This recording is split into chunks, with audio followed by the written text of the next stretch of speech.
Good afternoon, ladies and gentlemen. Welcome to this important announcement. My name is Nicholas Marcus Thompson, and I'm the Executive Director of the Black Class Action Secretariat. I want to thank you, the members of the press, for being here today. I also want to thank our partners in this pursuit of justice, Amnesty International, Canada, English-speaking branch, for their work in making today's announcement possible. We are grateful to be joined today by the Professional Institute of the Public Service of Canada, as well as Canada's New Democratic Party, represented by both leader Jagmeet Singh, as well as Member of Parliament for Hamilton Centre, Matthew Green. I would also like to acknowledge the challenge that many Atlantic Canadians are facing today. We join with all Canadians in sending them our best wishes. Finally, we're speaking to you today during the National Week of Truth and Reconciliation. We are committed to doing what we can in our daily lives to support true reconciliation. As you may know, the Black Class Action Secretariat is a non-profit organization leading a monumental legal case against the Government of Canada. We're seeking justice for thousands of Black Canadians who have been excluded from Canada's public service and those who gained entry only to experience economic and psychological hardship as a result of systemic anti-Black racism and Black employee exclusion. For decades, Black public service employees have experienced all forms of racism, both covert and overt. Our members can readily recount instances of name-calling and racial slurs in the workplace, of not being hired or never being promoted, and always being excluded from the basic human rights in the workplace. Black Canadians continue to experience anti-Black hate and anti-Black racism within Canada's public service. Knowing this, the government continues to drag its feet and battle Black Canadians in court. We cannot tolerate this anymore. Enough is enough. Therefore, today, we're announcing, in partnership with Amnesty International Canada, the filing of a complaint to the United Nations Office of the High Commissioner for Human Rights. This complaint details systemic anti-Black racism in hiring and promotion within Canada's federal public service, and seeks to have the Special Rapporteur investigate and issue a formal communication that calls on Canada to meet its international obligations under the various UN treaties, conventions, and declarations to which Canada is a party,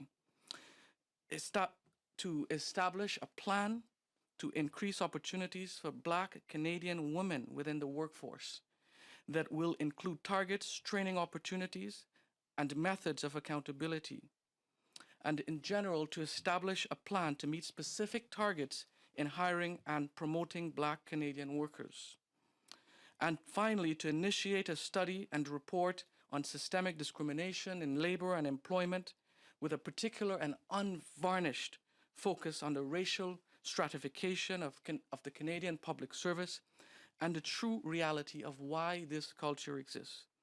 With this complaint, we are elevating Canada's past failures and failure to act in the present to an international body.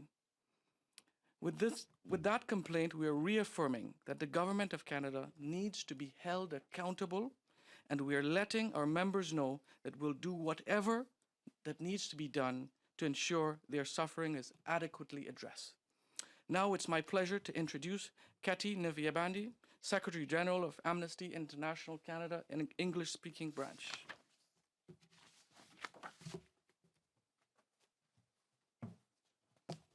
Thank you, Nicholas, and good afternoon, everybody. So I am the Secretary General for Amnesty International Canada. And so I'm here today on behalf of Amnesty International to express our support of the Black Class Action's complaint to the United Nations regarding systemic anti-Black discrimination in Canada and Canadian federal public service. The complaint that the Black Class Action Secretariat has put forward to the UN Special Rapporteur on contemporary forms of racism, racial discrimination, xenophobia, and related intolerance, as well as the UN Working Group on People of African Descent, alleges that former, current, and prospective Black employees have been denied hiring and promotional opportunities because of their race. These denials violate Canada's international human rights commitments, including the right to non-discrimination, which is found in multiple international conventions that Canada has ratified. There are very specific recognitions of this right in the International Covenant on Civil and Political Rights, the International Covenant on Economic, Social, and Cultural Rights, and the International Convention on the Elimination of All Forms of Racial Discrimination, including the right to equal opportunity to be promoted based only on seniority and competence, and equal remuneration for work of equal value.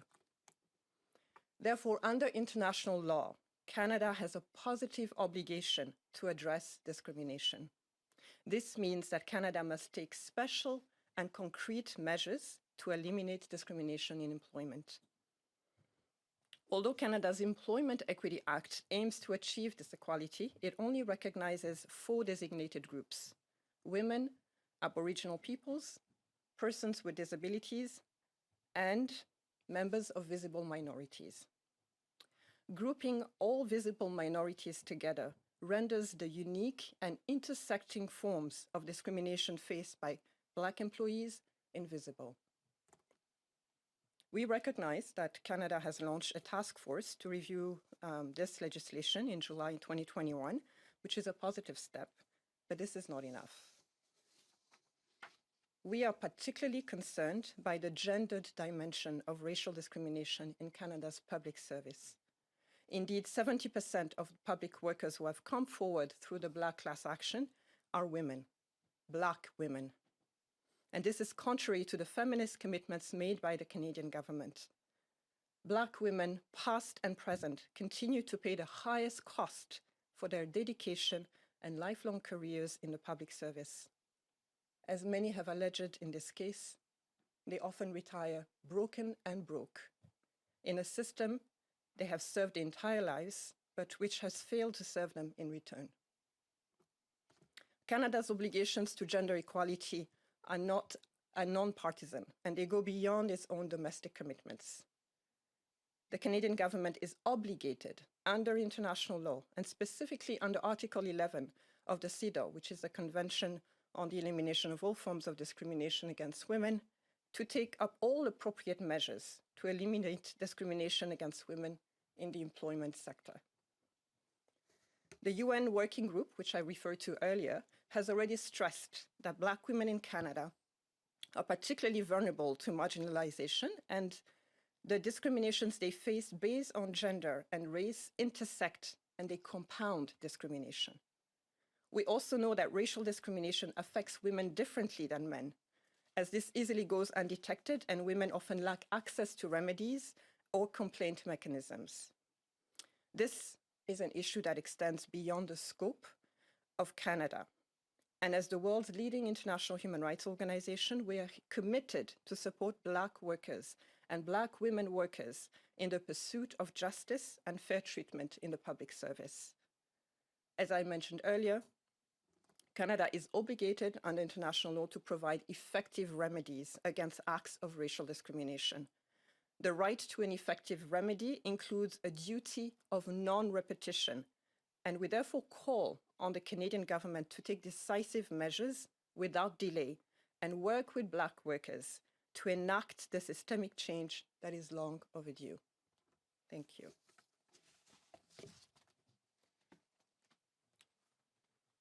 Thank you very much, Katie. And now I'd like to call on Norma, who is the Vice President for the Professional Institute of the Public Service of Canada. Norma Domi, please.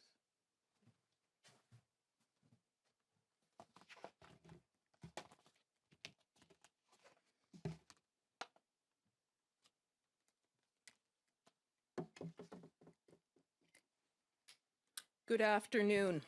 The Professional Institute of the Public Service of Canada has for many years worked to raise awareness, provided support to our members across the country, and collaborated with employers to remove barriers for Black Canadians in the workplace.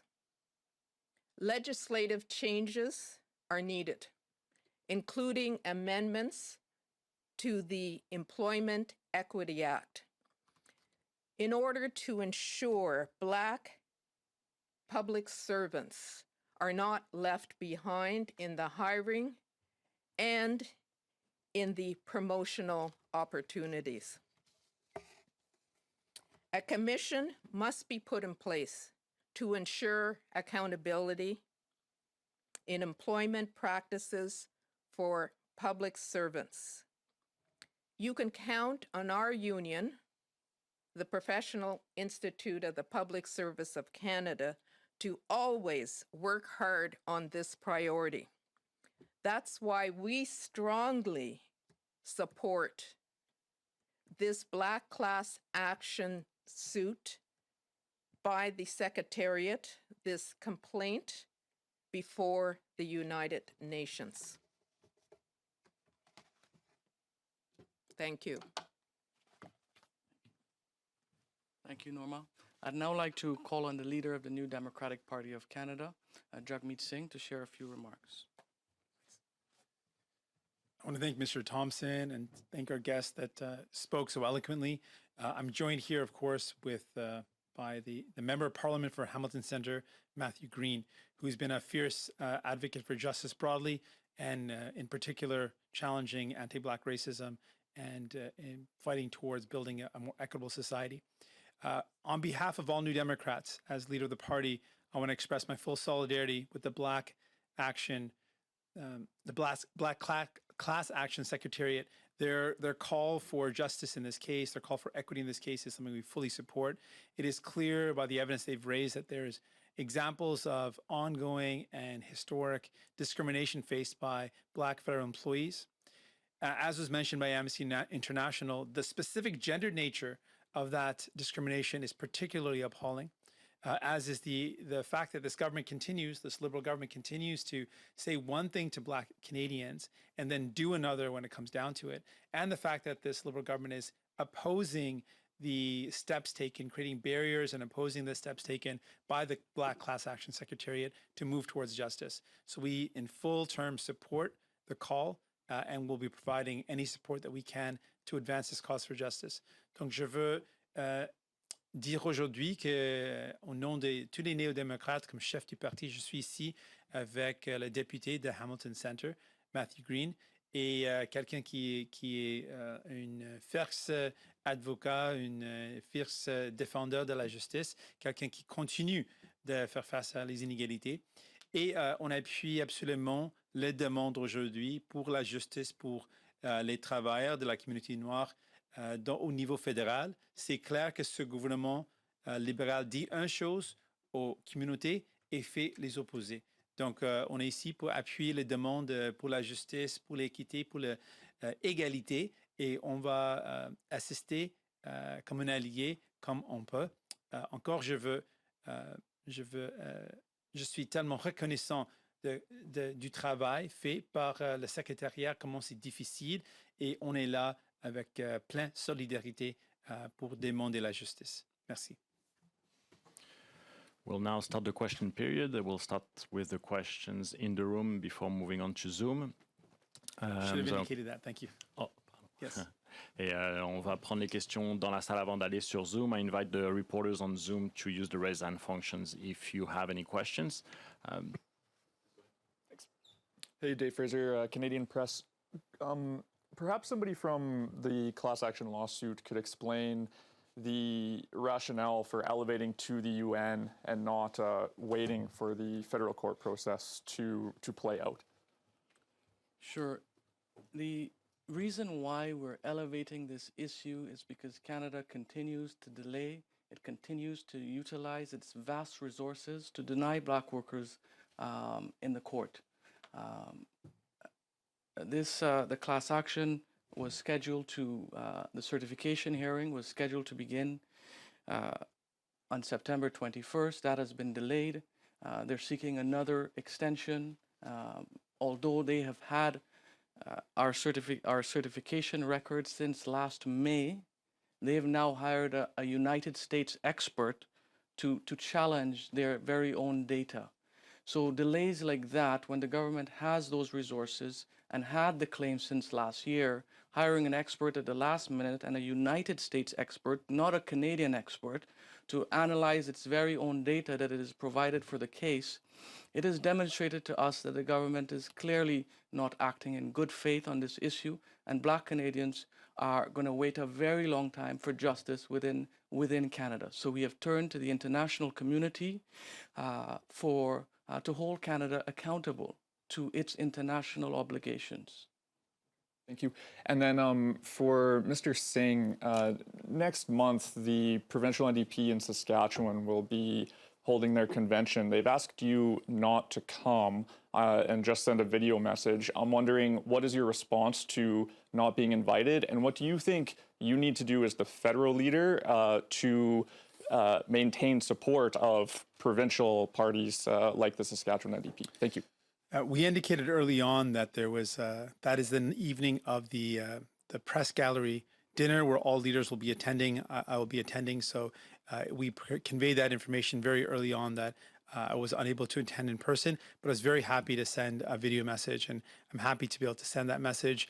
I was able to visit Saskatoon earlier in the summer in June. Had an excellent visit. A number of supporters came out to a number of events. I also spoke with the leader who is newly elected and is going to provide an excellent leadership in the province of Saskatchewan. We know that there are a number of concerns in Saskatchewan around the future of workers. We have been conducting a lot of work around speaking directly with energy workers and making sure any steps to tackle the climate crisis centers workers in that work, and that's something that we're committed to. We're also the only party right now that's proposing real solutions to deal with the cost of living increases.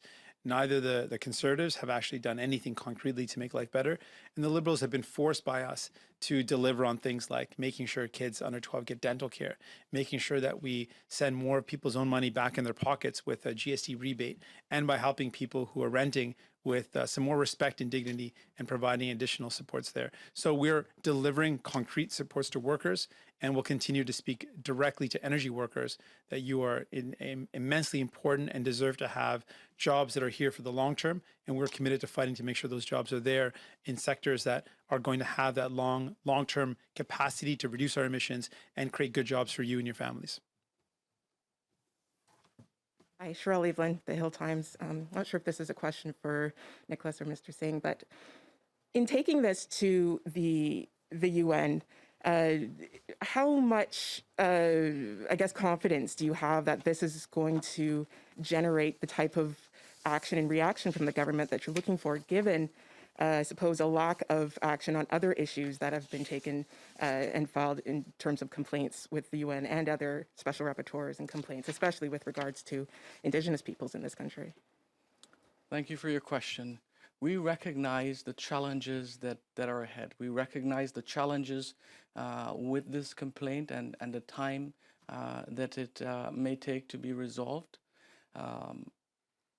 But more importantly, what we're doing here is elevating and giving an international voice to Black workers in Canada and raising with the international community how Canada treats Black people.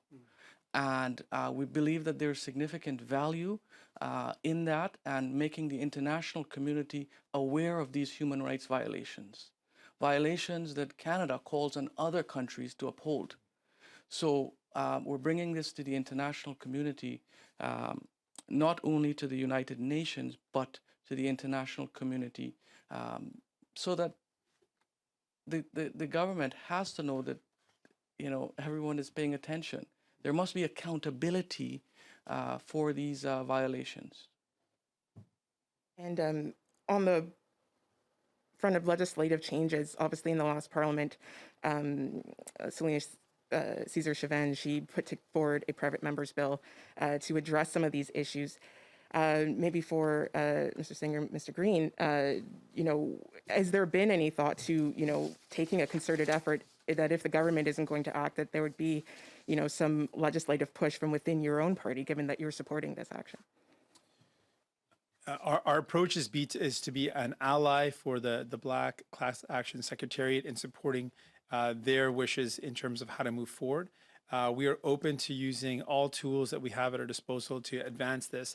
It's a question of justice. It's a question of justice for Black workers. It's clear, based on the evidence, that Black workers at the federal level have been and continue to be discriminated against. And we want to see justice here. We want to see fairness. We want to see that this discrimination ends. And to that extent, we are in support of the Black Action Secretariat and their calls, and we're open to other legislative potential solutions. But I want to be clear, the government that is opposing this in court is the government, obviously, in the House, in the chambers. This is the Liberal government that's deciding and directing the response. If they're putting up these barriers at the justice level, at the jurisprudence level, it's clear that the judicial level, it's clear that they're not in support of this, and so we'll continue to apply pressure. We support the step to elevate it to the international domain, so that not just Amnesty, not just the United Nations, but the world can see that Canada has a lot more work to do. I think it's important that the Liberal government hear this message loud and clear. It doesn't need to get to this point. They can respond, they can stop putting up barriers, and they can walk the walk instead of just talking about it. They can deliver, and we're here to support that. Excusez-moi, est-ce que c'est possible d'avoir la réponse en français? Oui, bien sûr, bien sûr. Donc, c'est clair que ce gouvernement libéral a créé des barrières parce que c'est le gouvernement qui gère la poursuite en justice. Et c'est clair par rapport au secrétariat que le gouvernement prend des gestes pour ralentir le processus de justice. Ça, c'est un problème. On est ouvert à utiliser tous les outils qu'on a pour aider et appuyer le secrétariat, mais notre but, c'est d'être un allié. Donc, on va suivre les conseils de cette secrétariat pour les aider. C'est clair, et on doit dire encore que le Canada, dans ce cas, le gouvernement libéral, continue de discriminer la communauté noire au niveau fédéral dans le domaine du travail, et ça doit arrêter. On demande la justice et on appuie la demande du secrétariat. Merci. Ma question serait pour M. Marcus Thompson. Parlez-vous français? Hein? Non? D'accord. Est-ce qu'un d'entre vous parle français? Par M. Singh, évidemment. Non, M. Thompson va donner une explication. Donnez-moi un instant. Okay. Sure, there is a contact spokesperson that we're happy to connect you with afterwards for your question. Okay, perfect. I'd just like maybe one small question in English then, and can ask my other question to your contact. Was wondering if you go now to the UN, is that you have put some distrust in the Canadian judicial process? So this process is completely separate from that. It is not reliant on the other.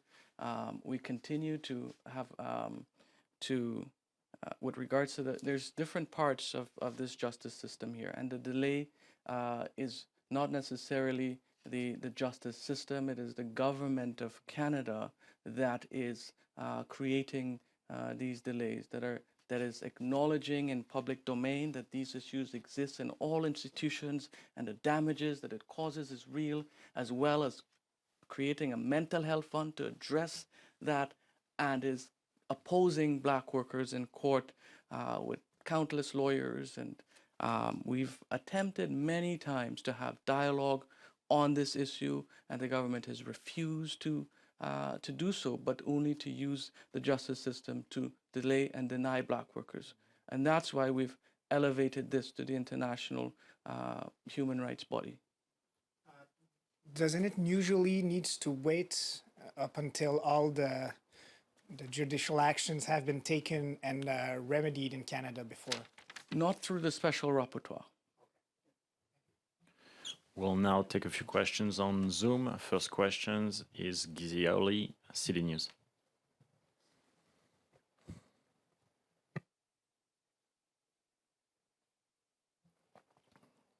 Xiaoli, you are unmuted. You are welcome to ask your question.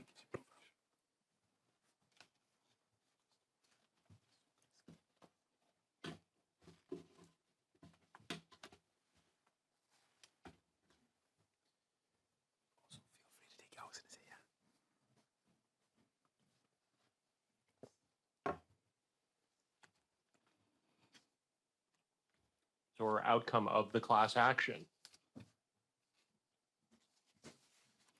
Sorry, can you repeat that question?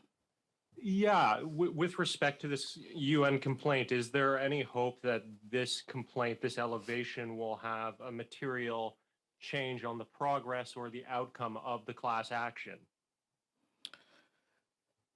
We welcome any positive outcomes that this effort may have on the legal action, but this is really about justice for thousands of workers, not only those who were hired and never promoted, but those who were never hired in the first place on account of their race.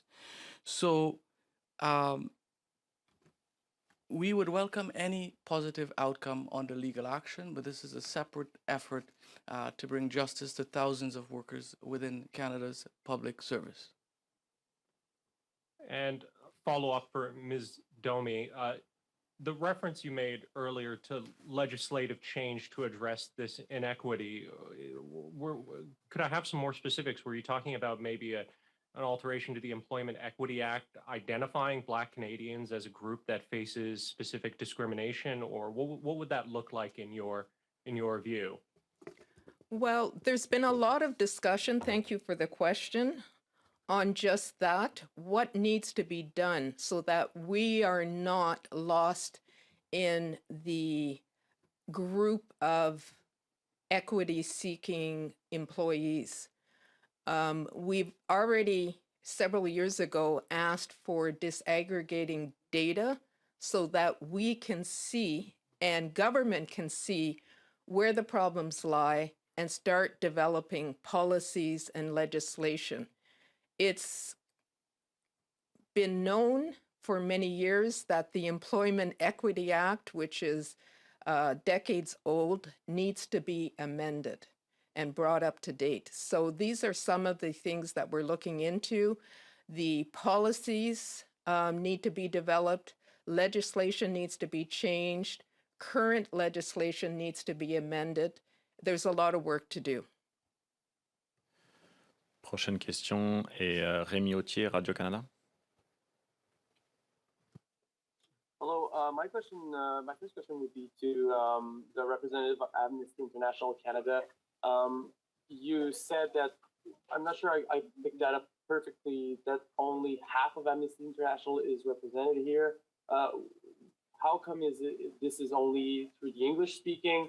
A lot of French speaking federal employees are Black employees. How come this is not a united effort by the whole Amnesty International? If you could just clarify the 50% part of your question. I maybe misunderstood you when you started. You said that you represented half of Amnesty International. I'm just wondering if the whole of Amnesty International is behind this effort, or is it only the English-speaking branch?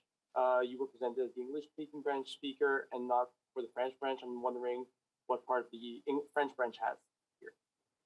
Yes, so the work we've been doing with the Black Class Action has been led certainly by the English-speaking section, and that's the section that was approached. But the submission we've put forward is from Amnesty International, and it's been also put forward. We submitted a letter in support of this complaint via our New York office, and so therefore it certainly is. We're speaking for all Canadians across the board. My other question is something you mentioned. I don't know if Mr. Thompson would speak to it, or if you would. You said that the fact that the Canada Employment Equity Act targets 4 groups, women, visible minorities, Aboriginal, and people with a handicap. This indicates that the fact that Black people are included in all visible minorities dilute the experience. I'm wondering how you can come to that conclusion, and why is this action not targeting other groups that have been discriminated? So if your question is whether having people of African descent explicitly identified within the Employment Equity Act, we believe it is fundamental in order to, as a previous speaker highlighted, in order first to measure their experience and second to address it. Now, this does not mean by any means that other minorities should also not be identified. It is our hope that the Government of Canada will take this opportunity to fully review the Employment Equity Act, not only in the advantage in favor of Black workers, but all workers who are from minority groups across Canada. So just to understand, so you're saying that it should be every minority group should be mentioned in the Employment Equity Act, or is there only a separate group for Black employees, or because you seem to say there's a problem with all visible minorities except, of course, Aboriginal in the actual wording?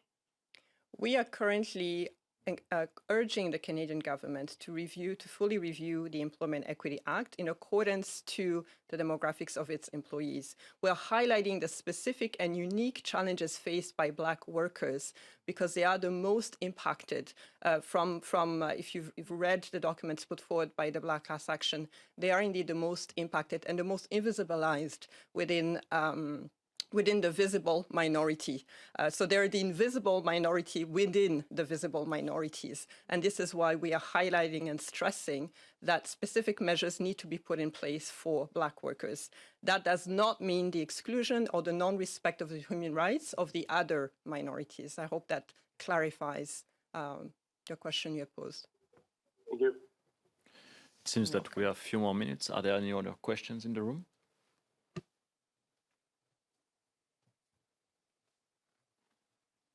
So you're here today, obviously, with the NDP. Have you had any outreach from any of the other parties, the Parliamentary Black Caucus in general, the Liberal Black Caucus? Obviously, they are members of the government, but over the past, thank you for your question. Over the past 2 years, we have reached out to members of Parliament across the board, as we recognize this is a nonpartisan issue. The NDP has, we reached out to the NDP as the Labour Party, and as this concerned many workers in the Labour movement, and their leader, Jagmeet Singh, agreed to support this initiative. But we have met with members of the Liberal government in the past. We met with members of Parliament from across the board to trying to work together, and the NDP is here to support us today, and we welcome support from other parties on this important issue. Let's work together to address this non-partisan issue. That's my message. thank you. This concludes the press conference then. Merci beaucoup.